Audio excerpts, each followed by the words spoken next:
Hello friends, I am Ansika Avasthi. I am going to explain about topic relation in mathematics. I will explain what is Cartesian product relation, and then further I will explain about types of relation, that is reflexive, irreflexive, antisymmetric, symmetric and equivalence relation and all. So without further delay, let's get started. Now, what is Cartesian product? If A and B are two given sets, then Cartesian product is given as A cross B equals to A comma B such that A belongs to A and B belongs to B. मतलब अगर A B कोई different sets दिए हुए हैं तो उनको अगर Cartesian product निकालना है उनका तो उसमें वो ऑर्डर्ड बेसिस आएंगे ए क्रॉस बी के, मतलब ऑर्डर्ड बेसिस ए कॉमा बी आएंगे जिसमें पहला एलिमेंट जो है ए का होगा, दूसरा एलिमेंट बी का होगा। और number of elements A cross B में कैसे निकालेंगे, ए क्रॉस बी या फिर बी क्रॉस ए दोनों में। अगर ए में एम एलिमेंट्स है एंड बी में एन एलिमेंट्स है, then number of elements in A cross B और बी क्रॉस ए क्या होगा, एम एन हो जाएगा सिंपली मल्टीप्लाई करके। एंड नेक्स्ट पॉइंट क्या है, if one of A and B is five, मतलब या फिर ए फाइव हो या फिर बी फाइव हो, that is empty set, then A cross B और बी क्रॉस ए एम्प्टी ही आएगा। And if A and B are two distinct sets, then A cross B is not equals to B cross A. Here example is given. You can see A cross B, B cross A, and what is A cross A? This is Cartesian product of A to A. In this both elements of ordered pair are the element of A. And what is diagonal of A cross A? If A cross A is given as, then diagonal is this. Now binary relation. Binary relation क्या होता है? Binary relation simply A cross B का एक subset होता है. Let A and B are two sets, then a binary relation from set A to set B is the subset of A cross B. That is, binary relation R from set A to set B is the set of ordered pairs where first element belongs to A and second element belongs to B. It is given as R is equals to A comma B such that A belongs to A and B belongs to B. If two elements A and B are related to each other, then it is denoted by A related to B, ऐसे show किया जाता है ए related to B, और इसको पढ़ते हैं A related to B. And ऐसे भी शो कर सकते हैं A comma B belongs to R, that is ordered pair of A comma B belongs to R. Next, if A is not related to B then it is shown as A R B, and R को cross कर देते हैं, और ordered pair of A comma B does not belongs to R, ऐसे भी show कर सकते हैं। Note, every relation has an inverse relation and it is also known as converse of relation R, मतलब सारे relation R होते हैं उनका एक inverse भी मिलता है। If a set A contain m elements and a set B contain n elements, then there will be 2 raised to power mn relations from A to B और B to A, मतलब total relation A to B बनाए जा सकते हैं, उनका number क्या होगा 2 raised to power mn। And अगर relation from A to A ही हो, मतलब ए उसी सेम सेट पर हो और that set contain N elements, then relation from A to A is 2 raised to power n square। Next, some important relations and its properties. At first we will discuss about reflexive relation. तो reflexive relation क्या होता है? ऐसा relation are जिसमें सारे element खुद से related जरूर होने चाहिए, मतलब ए अगर कोई सेट है तो उसमें जितने भी एलिमेंट दिए गए हैं वो सारे एलिमेंट्स खुद से जरूर रिलेटेड होने चाहिए। A relation R on a set A is said to be reflexive if a comma a belongs to R for all a belongs to A, or A related to A for all A belongs to A. That is, a relation on a set A is said to be reflexive if every element of A is related to itself. Okay, and number of reflexive relation on a set A is 2 raised to power n square minus n. Next point, least cardinality of reflexive relation is n if set A has n elements. इसका क्या मतलब है? मतलब अगर कोई set A दिया है जिसमें n एलिमेंट्स है, तो हम उसके टोटल रिफ्लेक्सिव रिलेशन कितने बना सकते हैं? वो नंबर होगा 2 raise to power n square minus n. और लीस्ट कार्डिनलिटी क्या हो सकती है? मतलब कार्डिनलिटी किसको बोलते हैं? Number of elements in that particular set is that is called as cardinality of that set. तो लीस्ट कार्डिनलिटी क्या होगी? n, क्योंकि सारे अगर A में n एलिमेंट्स हैं और रिफ्लेक्सिव रिलेशन के लिए कंडीशन क्या होती है कि सारे एलिमेंट्स खुद से रिलेट होने चाहिए. तो सारे एलिमेंट्स खुद से रिलेट होंगे तो एक एक बार आएंगे ना. जैसे ए बी सी 3 एलिमेंट्स है तो A comma A B comma B and C comma C होना चाहिए. तो 3 कार्डिनलिटी तो कन्फर्म है होनी ही चाहिए. तो इसको लीस्ट कार्डिनलिटी बोलेंगे. Next, empty relation is reflexive on empty set, but empty relation is not reflexive on non empty set. यहाँ पर सेट लिखा हुआ, यहाँ पर रिलेशन होगा. हाँ, तो इसका क्या मतलब हुआ? अगर एम्प्टी रिलेशन, हाँ तो एम्प्टी रिलेशन क्या होगा? एम्प्टी सेट का सबसेट होता है. मतलब ये बोला जाता है कि एम्प्टी सेट जो है वो सारे सेट्स का सबसेट होता है. तो नॉन एम्प्टी सेट होगा उसका भी सबसेट होगा, और जो एम्प्टी सेट होगा उसका भी सबसेट होगा.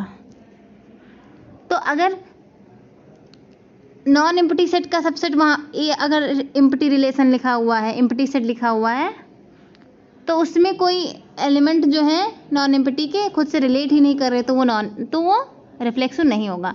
बट अगर एम्प्टी सेट का लिखा है तो वो रिफ्लेक्सिव होगा. Next, identity relation. A relation I is said to be identity relation on A if A comma A belongs to A but A comma B does not belongs to A if A is not equals to B. मतलब identity relation वो relation होता है जिसमें A के सारे elements खुद से relate तो हों बट किसी और एलिमेंट से रिलेट ना करें. जैसे रिफ्लेक्सिव में ये कंडीशन नहीं होती कि A सिर्फ A से ही रिलेट होना चाहिए, B से नहीं होना चाहिए. इसमें रिफ्लेक्सिव में होता है कि A जो है A से ज़रूर रिलेट होना चाहिए और अदर एलिमेंट्स से भी रिलेट हो सकता है या नहीं भी हो सकता है. बट आइडेंटिटी रिलेशन में क्या होता है? दिस इज अ कंडीशन कि सिर्फ A से रिलेट होना चाहिए, B से नहीं रिलेट होना चाहिए if A is not equals to B. So next, I is unique for every set and cardinality of identity relation भी n होगी अगर A में n एलिमेंट्स हैं. Identity relation is the subset of reflexive relation. Identity relation has n elements if A has a contain elements. बता दिया मैंने. So next, irreflexive relation. A relation R on a set A is said to be irreflexive if for all A belongs to A comma A does not belongs to A. मतलब reflexive में A comma A belong करना चाहिए A में and irreflexive में A comma A नहीं belong करना चाहिए R में. An empty relation on empty set is an irreflexive relation. Total number of irreflexive relation is also 2 raised to power n square minus n. And this is not, irreflexive relation is not a negation of reflexive because a relation can be reflexive और irreflexive also. And जैसे कि empty relation है वो reflexive भी है और irreflexive भी है, तो नेगेशन तो नहीं हो सकता. एंड ऐसे भी रिलेशन हो सकते हैं जो रिफ्लेक्सिव भी नहीं है और इररिफ्लेक्सिव भी नहीं है. मतलब उसको क्या बोलेंगे? Non reflexive. ऐसा कौन सा अब रिलेशन हो जाएगा जो इररिफ्लेक्सिव भी नहीं होगा और रिफ्लेक्सिव भी नहीं, रिफ्लेक्सिव भी नहीं होगा और इररिफ्लेक्सिव भी नहीं होगा. मतलब अगर ए के कुछ एलिमेंट्स रिलेटेड हों इटसेल्फ, मतलब खुद से रिलेट हों, मतलब एंड कुछ एलिमेंट्स खुद से रिलेट ना करें. जैसे अगर ए में ABC 3 एलिमेंट्स हैं तो A से रिलेट हो, बी से रिलेट हो बट सी से ना रिलेट हो, तो रिफ्लेक्सिव भी नहीं होगा, क्योंकि रिफ्लेक्सिव में कंडीशन क्या होता है कि सारे एलिमेंट्स खुद से रिलेट होने चाहिए, और इररिफ्लेक्सिव में कंडीशन क्या होती है, कोई भी एलिमेंट्स खुद से रिलेट नहीं होना चाहिए, तो उसको नॉन रिफ्लेक्सिव बोलेंगे ना। अब एग्जांपल देख लेते हैं यहाँ पर। If A is equals to 1 2 3, देन ये एक रिलेशन दिया है, तो देखते हैं कौन सा relation. R is equals to 1 1 2 2 3 3, मतलब ए के सारे एलिमेंट्स यहाँ पे खुद से रिलेट हो रहे हैं और सिर्फ खुद से ही रिलेट हो रहे हैं, तो इसको क्या बोलेंगे, आइडेंटिटी रिलेशन है ये, क्योंकि सारे एलिमेंट सिर्फ खुद से रिलेटेड है, अदर से नहीं रिलेटेड है, तो ये आइडेंटिटी हो गया। और रिफ्लेक्सिव भी है, क्योंकि सारे एलिमेंट खुद से रिलेटेड हैं। अब ऐसा नहीं बोल सकते कि यहाँ पे सारे सिर्फ खुद से रिलेटेड है, अदर से नहीं रिलेटेड है, तो रिफ्लेक्सिव नहीं होगा, क्योंकि इसमें रिफ्लेक्सिव की कंडीशन क्या होती है, सारे एलिमेंट्स खुद से रिलेटेड होने चाहिए, ये मस्ट है, बट अदर से भी रिलेटेड हो सकते हैं और नहीं भी रिलेटेड हो सकते हैं, तो ये रिफ्लेक्सिव हो गया। Okay, next R is equals to 1 1 1 2 2 2 3 3 3 2। अब यहाँ पे 1 1 से रिलेटेड है, 2 2 से रिलेटेड है, 3 3 से रिलेटेड है, ठीक है, तो ये रिफ्लेक्सिव हो गया। और 1 2 से रिलेटेड है, 3 2 से रिफ्लेक्सिव हो गया, क्योंकि सारे खुद से रिलेटेड हैं और अदर से भी रिलेटेड हो सकते हैं रिफ्लेक्सिव में, बट आइडेंटिटी नहीं है, क्योंकि आइडेंटिटी की कंडीशन होती है कि सिर्फ खुद से रिलेटेड होना चाहिए। अब ए रिफ्लेक्सिव देखते हैं। आर इज इक्वल्स टू 1 2 2 3 1 3 3 1 3 2, तो इररिफ्लेक्सिव होगा, क्योंकि कोई भी एलिमेंट ए का यहाँ पर खुद से रिलेट नहीं कर रहा है, देख सकते हैं आप लोग, तो इररिफ्लेक्सिव हो गया। Next R is equals to 1 1 1 2 2 1 2 2 3 1 3 2। अब यहाँ पे देखिए 1 1 से रिलेट कर रहा है, 2 2 से कर रहा है, बट 3 3 से नहीं कर रहा, मतलब एक लेफ्ट आउट हो गया, तो ये नाइदर रिफ्लेक्सिव नॉर इररिफ्लेक्सिव हो गया, so it is called as non reflexive. Next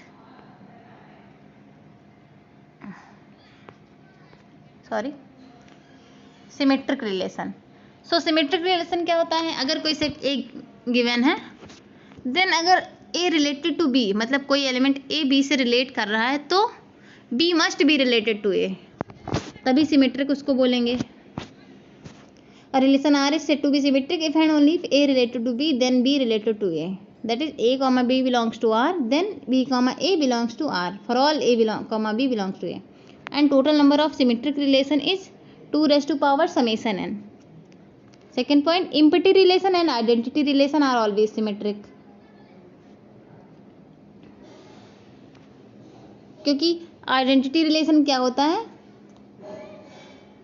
सारे एलिमेंट खुद से रिलेट करते हैं, तो जैसे ए से रिलेट कर रहा है तो उसका रिवर्स करेंगे, तभी ए से रिलेट कर रहा है तो वो सिमेट्रिक हो जाएगा।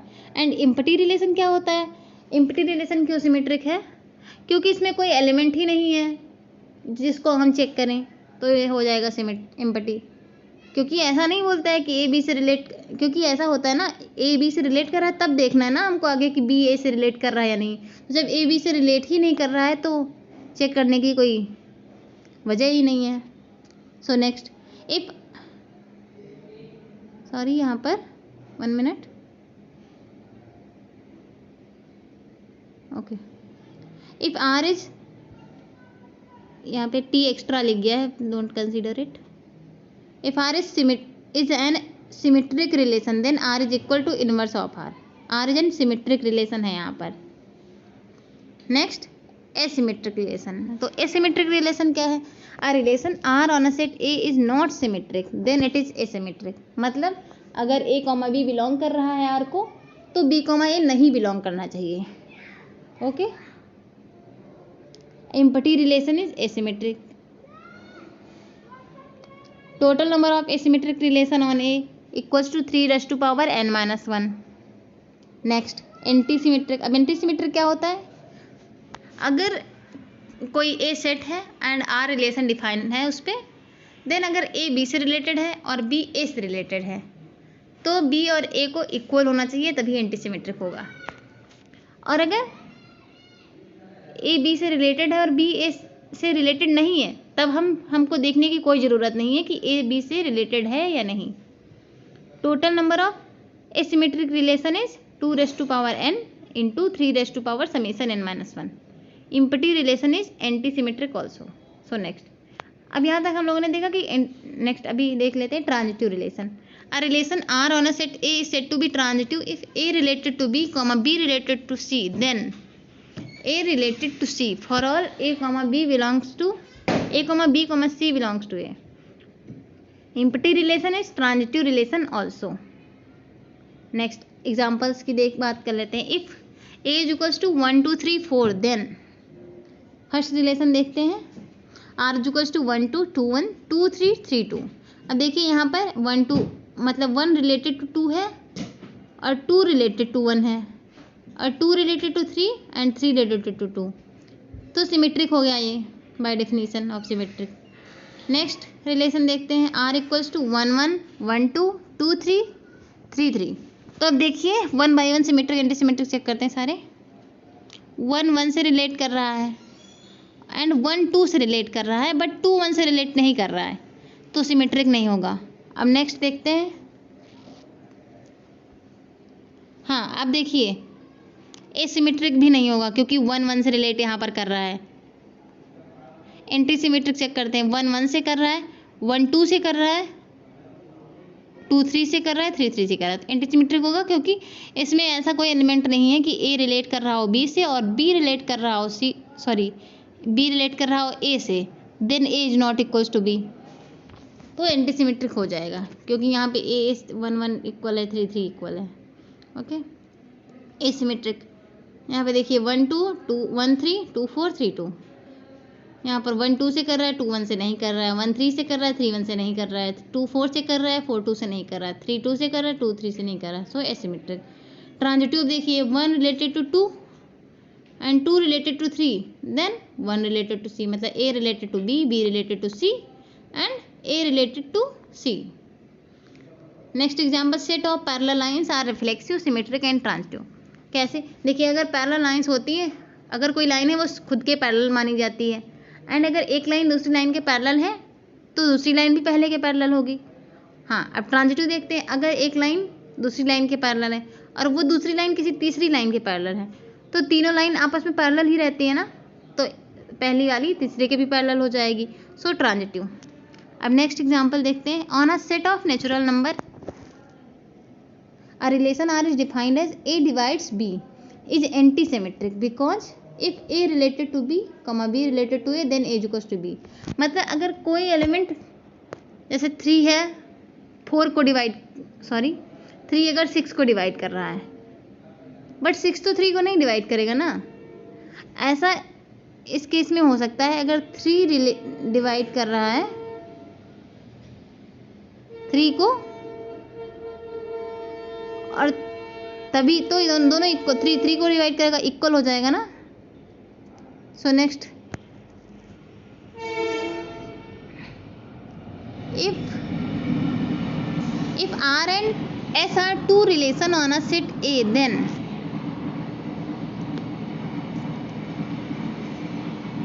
if R and S are reflexive, then R union S and R intersection S is also reflexive। Next point, if R and S are symmetric, then R union S and R intersection S is also symmetric। If R and S are transitive, then R intersection S is also transitive। Next, equivalence relation। So what is equivalence relation?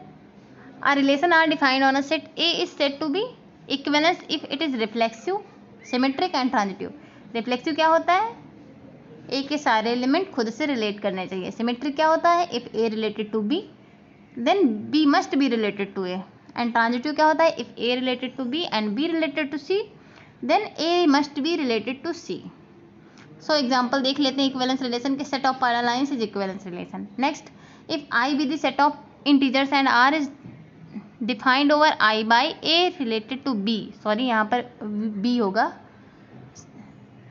if and only if A minus B is equals to even number where A comma B belongs to Y, then R is equivalence relation।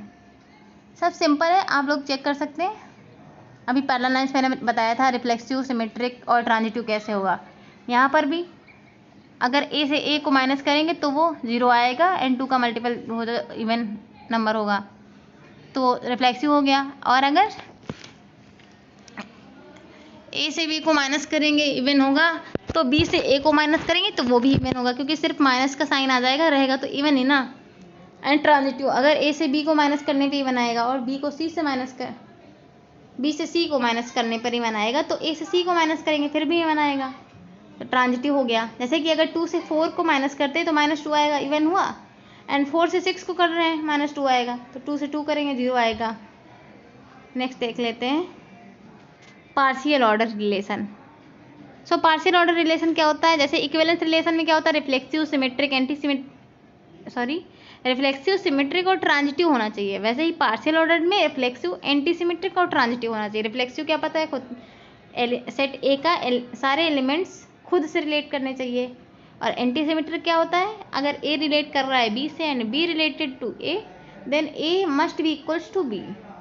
And transitive, if A related to B, B related to C, then A must be related to C. So this is partial order relation. और partial order relation को के corresponding set A को क्या बोलेंगे, partial order set और post set. And the post set A with respect to relation R is denoted by A comma R. इसको ऐसे denote करते हैं। Examples, if R is partial order relation then inverse of R is also partial order relation.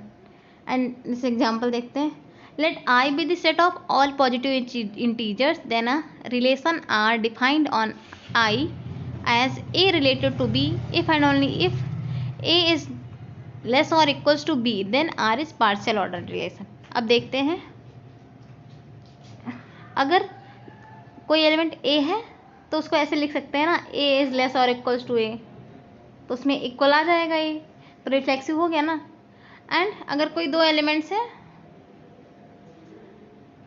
A is less or equals to B and B is less or equals to A, then वहाँ पर A equals to B हो जाएगा ना, simple है, तो antisymmetric भी हो गया। And if A is less or equals to B and B is less or equals to C, then A is also less or equals to C, so transitive भी हो गया, तो हो गया ना partial order relation.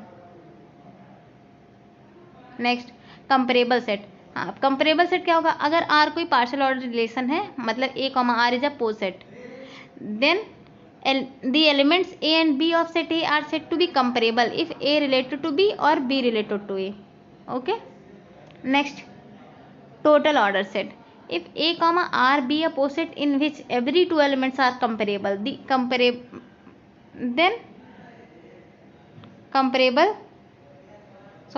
if A and B a post set in which every two elements are comparable, then set A is called total order set or TOS set, or it is also known as chain with various elements।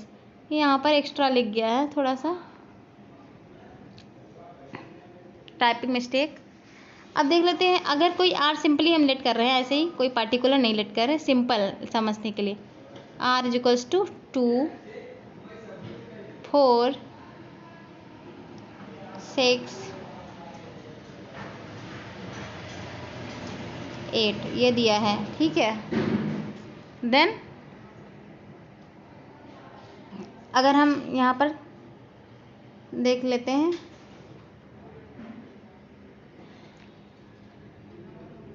और अगर 2 relate करे 4 से and 4 relate करे 6 से and 6 relate करे 8 से, मतलब सारे आपस में रिलेट करें, तो उनको कंपेरेबल एलिमेंट्स बोलते हैं अगर 2 एलिमेंट्स रिलेट करें। एंड अगर सारे इस तरह से रिलेट कर जाएं तो इस सेट को बोलेंगे हम टोटल ऑर्डर सेट। ये तो मैंने सिंपली समझा दिया है बस। ओके, सो आई होप आप लोगों को समझ में आ गया होगा। So thank you for watching and thank you so much. Please forgive me for all my mistakes. Thank you so much.